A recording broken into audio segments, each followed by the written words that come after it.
Bon, je pense que j'ai été très explicite sur le bilan de mon mandat. Quand je vous dis que chez moi, zéro abri provisoire, électricité presque à 100%, il y a des villages en projet, 3 ou 4 villages qui restent à terminer. Et quand je vous dis que dans la commune, toutes les communes ont chaque maison a un robinet, et quand je vous dis que j'ai abrité des instituts de l'État de haut niveau, tels que l'ISEP, l'ENO, quand je parle de grands projets de déserts marines protégés qui a eu un financement énorme en termes de milliards, quand je parle de projets d'ouverture de lycées, quand je parle du bitumage de la voie que j'ai appelée la boucle de Niamone, puisque la boucle des Kalnaï du Boulouf sont bitumées, et que nous on est resté en rade, que je combats jusqu'à voir ça. Je pense que le bilan est assez exhaustif pour que je puisse dire aux populations j'ai encore des perspectives à vous offrir, telles que le plan de lotissement des 1000 logements, l'aménagement de l'occupation de la forêt classée, où on a laissé 2034 ménages dans des situations inconfortables qu'il faudrait vraiment pour un maire intervenir pour régler. Il y a pas mal de choses que j'ai énumérées et je pense que, au vu de ce que j'ai eu à faire, je pense que ces gens-là peuvent me faire confiance pour Est-ce que cela veut dire que vous comptez vous appuyer sur ce bilan pour votre campagne?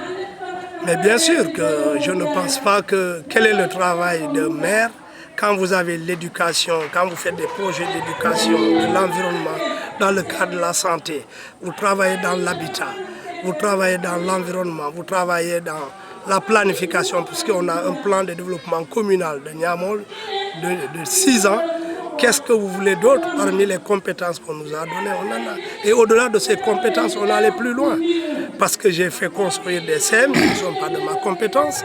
J'ai fait le travail pour que ma commune puisse avoir sa boucle pour pouvoir être construite. Je pense qu'un bilan pareil, je peux m'appuyer sur ça avec des perspectives et une vision que j'ai de cette commune qui est en sandwich entre les deux grandes villes.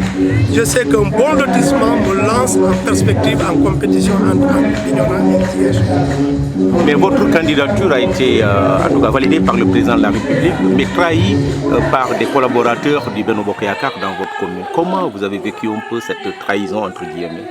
Bon, moi ça ne me surprend pas. Depuis 2 mandats, on s'affronte. Chaque fois, ils sont candidats contre moi. Dieu fait que c'est moi qui sors premier.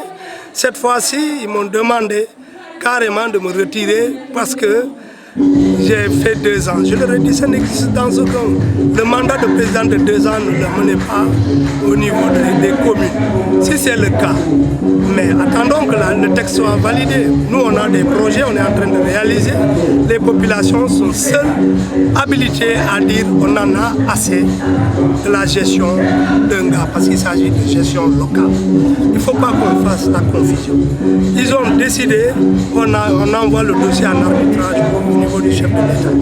Moi, je m'y attendais parce que mon adversaire, 2 ans que je l'ai gagné, ne s'est jamais présenté à un seul conseil. Et mieux, le moment où je le gagne, il quitte avant même la fin de la réunion. Donc ce gars-là, quand vous lui donnez une commune, il prétend avoir appris, mais il n'a jamais siégé 2 mandats de suite. Donc j'étais confiant parce que j'ai dit que le chef de l'État, quand même, il est informé de ce que mon adversaire faisait. Donc moi, maintenant, la raison est là. J'ai eu gain de cause. Ils sont allés trouver un mouvement pour venir faire des doublons derrière moi. Il n'y a pas de souci, je vais au combat. Vous ne craignez pas? Je ne crains rien dans un combat.